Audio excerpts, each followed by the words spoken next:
2010 оны 5 сарын 22-ны Америкийн нэгдсэн улсын Калифорни Оранж Каунтид амьдардаг Стивен Хэй гэх хүн уйдгартай санаа зовсон төрхтэйгээр 26 настай хүү Сэмийнхээ байр руу очижээ. Амралтын өдрөөр уулзсан гэж тохирсон хэрнээ тухайн өдөржин хүүтэйгээ холбоо барьж чадаагүй тул аав нь гэрт нь ирсэн байв. Гэрт ирээд хаалганы хонх дарж хэд хэдэн удаа хаалгыг төгссөн ч ямар ч чимээ гарсангүй. Азар аав нь яаралтай үед ашигладаг төлхөөртэй байсан тул хаалгыг нээгээд дутгаш оржээ. Байрны доторх нь нилээд эмх цэгцтэй цэвэрхэн байсан ч нэг л эвгүй санагдаж байв. Ийш тийш эргэлдэн хүүгээ нэрээр нь дуудаж явахдаа аав нь санаандгүй унтлахын өрөөний хаалгыг онгойлготол аимшигтай дүр зураг өгтөж байв. Тэнд хүүгийнх нь 23 настай эмэгтэй найз Жюли орон дээр цусан тутгалсан байдалтай хэвтэж байв. Түүний дүр төрх үнэхээр аимшигтай байсан. Жюлигийн толгой төрсөн өдрийн баярт өмсдөг хатны титэм шиг зүйл байх бөгөөд бууны суманд оногдсноос болж гавлын ясны тал орчмонд байхгүй болсон байна. Түүнээс гадна хувцас нь урагдаж цамсных нь ард талд англиар хараалын үгс бичсэн байсан. Энэ аимшигт байдлыг харсан аав нь цочирдсан. Юу болох нь энэ вэ, арай миний хүү Сэм ийм зүйл хийсэн гэж юу гэж боджээ. Ямар ч байсан цагдаа дуудлага өгьегээ залгасан. Гэрт ирсэн цагтаа шинжээчийн баг хэргийн газрыг хараад цаазын ял үйлддэг газар шиг санагдсан гэжээ. Жүүлигийн биед бичигдсэн хараалт оромж үгс нь түүн рүү чиглэсэн их уур хилэнгийн илэрхийлэл төдийгүй энэ алалгыг зориуд хэн нэгэнд харуулах гэсэн санааш байж магадгүй гэж цагдаа нар үзжээ. Хэргийг анх бэлгийн хүчирхийлэлтэй холбоотой хэрцгий аллага мэт санагдаж байв. Гэвч задлан шинжилгээний дүнгээр тийм шинж тэмдэг илрээгүй. Гэрт доторх байдал эмх цэгцтэй байсан бөгөөд гаднаас нэвтэрсэн уул мөр болон алдагдсан эд зүйлс огт илрээгүй нь хэргийн зорилгыг бүрч бүлээнтэй болгож байлаа. Цагдаа нар үзлэг хийх явцдаа шүүгэнээс Жюлигийн цүнхийг олжээ. Дотор нь байсан гар утсыг шалгахад Сэмээс ирсэн сүүлийн мессеж хадгалагдсан байв. Өнөөдөр надад хэцүү байна, манад ирж болох уу гэсэн байжээ. Энэ мессежийг үндэслэн мөрдөгчид Сэм арих мансууруулах бодис хэрэгэлсэн үедээ найз Жюлиг хүчирхийлэхийг завдаж бүтлгүүцсний улмаас алсан байж болзошгүй гэсэн таамаг төвшүүлв. Түүнчлэн Сэм хэргийн дараа сурггүй болсон, машин нь алга болсон, гар утсаа унтраас нь зэрэг нөхцөл байдалч энэ таамгийг баттгаж байлаа. Манад ирж болох уу гэсэн Сэмийн мессеж нэг талаар тусламж хүссэн мэт харагдах авч хэргийн хүрээнд бол гаж буруугаар ашигласан байх магадлалтайг цагдаа нар анзаарчээ. Ингээд Сэмийн талаар товч мэдээлэл ярил тэрээр өндөр нуруутай бие бэлдэр сайтай 20-од настай залуу байсан бөгөөд их сургуулийн найз нөхдөхийн дунд хөгжилтэй дүлгөөн зангаараа танигдсан нэр хүндтэй нэгэн байжээ. Гэвч цагдаа нарын анхаарлыг татсан нэг зүйл байсан нь Сэм ахлах сургууль байхдаа гэмт бүлэглэлтэй холбоотой байсан байв. Кинстанд 3 жил цэргийн алба хаад сэтгэл санааны хямралд ороод шаналж байсан залуу юм. Гэхдээ тэр одоо энгийн тогтун амьдралаар амьдарч байсан гэдгийг аав нь цагдаад хэлж хүүгээ ийм зүйл хийх хүн биш гэж эсэргүүцв. Байнгын эмчилгээ ээлгэж дээрдсэн дахиад офицероор эргэж илсэн орохоор их сургуулаа өргөжлүүлэн төгсөх зорилготойгоор эрчимтэй бэлдэж байсан гэдэг. Сэм Жюли хоёр их сургууль танилцжээ.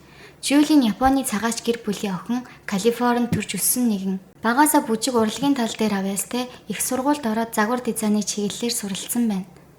Зан ааш нь ерөнхийдөө ийдэг, эндэрэнгүй хөгжилтэй, олон талын авьяастай эмэгтэй бөгөөд Сэмтэй дотн нөхөрлөдөг байв. Тиймээс цагдаа нар Жюлигийн амнасаа алдсан хэрэгт яагаад Сэмийг гол сэжигтэн гэж үзэж байна вэ гэвэл түүнд гэмт бүлэглэлийн хэргийн төв, дайны дараах сэтгэл санааны хямрал, дээрээс нь хэргийн газар бол Сэмийн гэр байсан болохоор. Сэм сураггүй байгаа нь тэр өөрөө хэрэг үлдээд цухтаав уу гэж цагдаа нар бодсон. Гэвч Сэмийн аав хүүмэн цэргээс ирснээс хойш амьдралаа босгох гэж шаргуу зүтгэж байсан. Амралтын өдрүүдэд надтай байнга уулздаг, ирээдүйдээ зориулж мөнгө цуглуулдаг. Тийм сайхан амьдралтай хүмүүс арих мансууруулах бодист мансуурч найзыгаа алаад зугтаана гэж эрүүл ухаанаар бодоход байж боломгүй явдал гэжээ. Цагдаа нар тэгвэл Сэм яг хаана байгаа юм гэсэн асуултанд аав нь бас хариулж чадсангүй. Ингээд аав нь өөрөө хүүгийнхээ сураг чимээг хайж эхэлтэл санаанд оромгүй газраас уул мөр илэрчээ. Учир нь хэрэг болсны дараа Сэмийн кредит картаар итэнээс мөнгө авсан баримт олдсон төдийгүй ойролцоох пиццаны газраас захиалга хийсэн гэсэн баримт ч олджээ.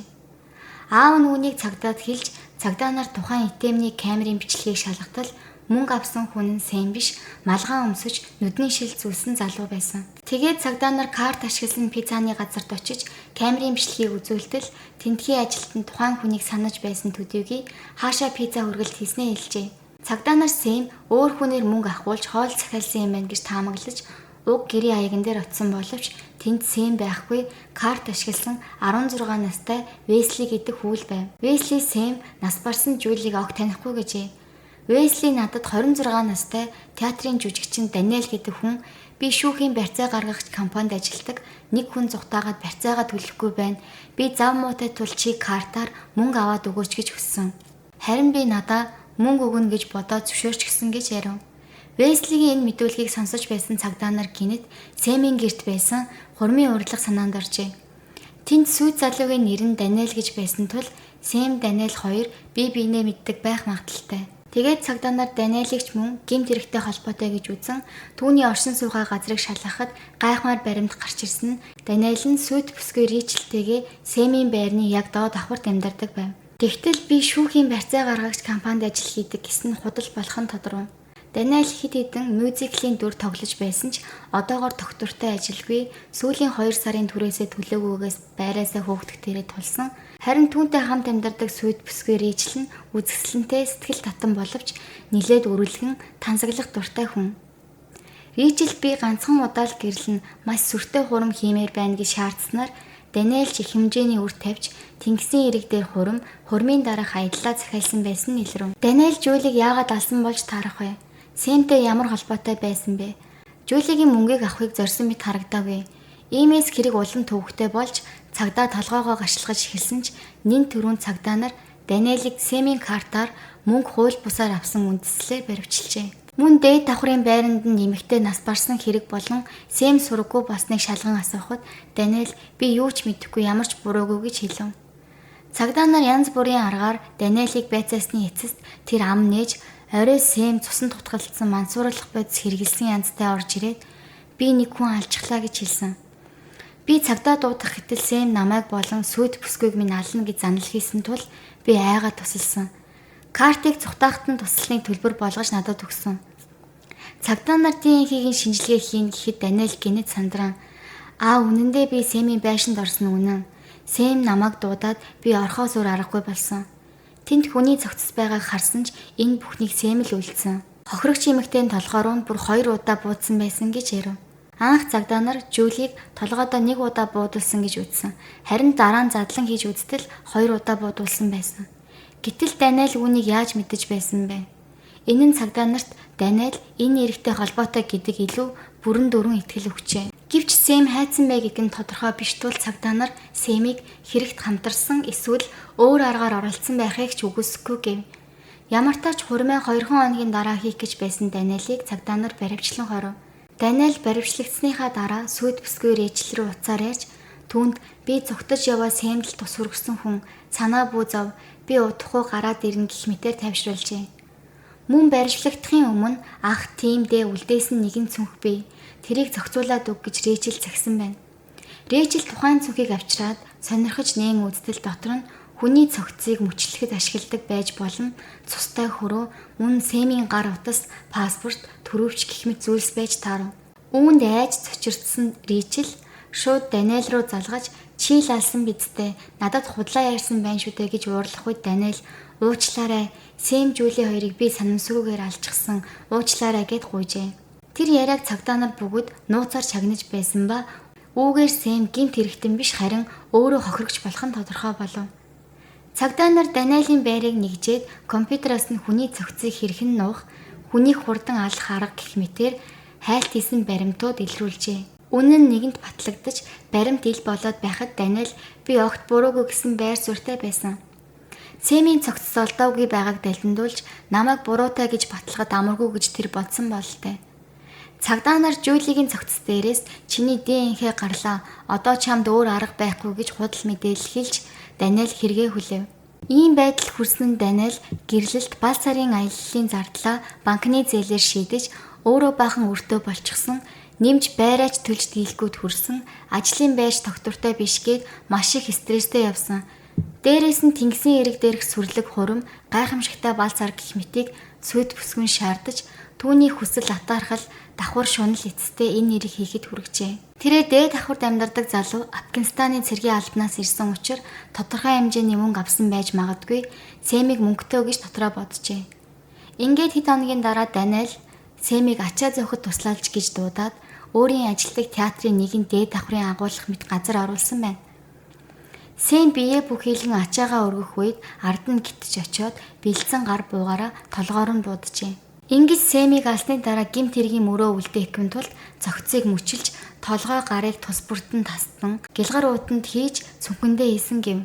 Харин их биеийг нь театрын тайзан дээр агуулхад төрнөөж үлдсэн эсхийг нь ойр хавийн нэгэн паркт булсан гэжээ. Тэр орой театр жүжиглэх ёстой байсан тул зүгээр л тайз руу буцаж юу ч болоогүй мэт жүжигэндээ тоглосон. Дайран дээр давс гихчээр тэр орой үзэгчид түүний жүжиглэлтэнд маш өндөр үнэлгээ өгч хамт олон нь өнөөдөр ямар гайхалтай тоглолоо хэмээн магтжээ. Сэтгэлэн тогтолсон Даниэл жүжиглэлтээ дуусгаад найзуудтайгаа оройн хоол идэж гэртээ эргэж ирээд Сэм сураггүй болсон удахгүй ирэн сурвалжлах байх би яана гэж бодож эхэлсэн байна. Ингээд Сэм ор сураггүй алга болсон мэтэр болгох гэж төлөвлөж эхэлсэн. Өнөөдөр би жаахан хэцүү байна. Манад ирээч гэх мессежийг Сэмийн утсаар Жюли рүү бичиж дуудаад Жюли буудсан. Жюлийг хүчирхийлж алуулсан дүр төрхтэй болгохын тулд хувцсыг нь зориуд уран тасалж доромжилсан үгсийг бичин Сэм найзыгаа хүчнэдэж алаад алга болсон гэх мэтээр цагдаагийн анхаарлыг төөрөлдүүлэхийг оролцсон байна. Даниэл миний энэхүү жүжиглэл төгс бидтэй гэж бахархалтай өгүүлсэн гэдэг. Үнэхээр түүний яриаг сонсож байсан цагдаа нарч гимшил биш харин өөрийгөө их л ухаантай хэрэг хийлээ гэсэн байртай байхыг хараад дотор тавьчихжээ.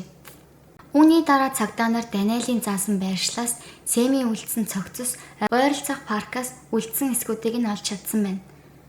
Хачирхалтаан цогцолцсон өдөр буюу 5 сарын 29 Сэмийн 27 насны төрсөн өдөр таарчээ. Шүүх прокурор түүнд 2 хүнийг санаатай алах, мөн цогцыг мөчилж нуусан зэрэг хэрэгүүдээр хамгийн хатуу шийтгэл цаазаар авах ёл оноохыг шаарджээ. Харин өмгөөлөгчид Даниэл нь сэтгэл гутрал, сэтгэлийн төгшүүртэй, сэтгцийн хувь докторгүй байдалтай байсан гихчлэн өмөөрхийг оролцсон ч шүүх үүнийг үл тоон хэрэгсэхгүй болгосон тул эцэстээ буруутайгаа хүлээн зөвшөөрч мөрдөн шалгахад хамтран ажиллана гэж өршөөл хүсэх тактик руу шилжжээ. Даниэл шоронд байхдаа үнэхээр өөрчлөгдөж их л номхон, сайхан сэтгэлтэй хүн болсон гэх мэт дүр эсгэн бусад хоригдлуудад тусалж бүрэн дүүрэн засрах боломжтой гэж шүүхэд мэдүүлсэн гэх боловч энэ бүхэн нь үндсэндээ түүний мэрэгжлийн жүжиглэлтийн шинэ хэлбэр байв. Ийхүү удаан үргэлжилсэн шүүхийн эцэст түүнд цаазаар авах ял өгжээ. Харин түүнтэй хамт амьдарч байсан сүйт бүсгээр ижил худал мэдүүлэг өгч хэрэг нуухад тусалсан хэрэгэ буруутгагдан 3 жил 2 сарын 20 ял сонсон байна. Ингээд Даниэл цаазаар авах ялаа гүйцэтгэх өдрийг Калифорни мужийн шоронд хүлээж байх явцад нь 2019 онд тухайн мужийн захирагч шинээр томилогдсон би цаазаар авах ялыг эрс эсэргүүцдэг гэж мэдэгдэж цаазын ялыг тодорхойгүй хугацаагаар түтгэлзүүлсэн захирамж гаргажээ. Даниэл өөрийгөө аврагдлаа гэж баярлан мөн адил цаазын ялтай байсан 700 орчим хүн бүгд ялыг нь түр хугацаагаар гүйцэтгэхгүй үлдээсэн. Ингэж нэг ёсондоо Аз таарч Даниэл одоо болтол Калифорни шоронд хоригдож амьдарч байна.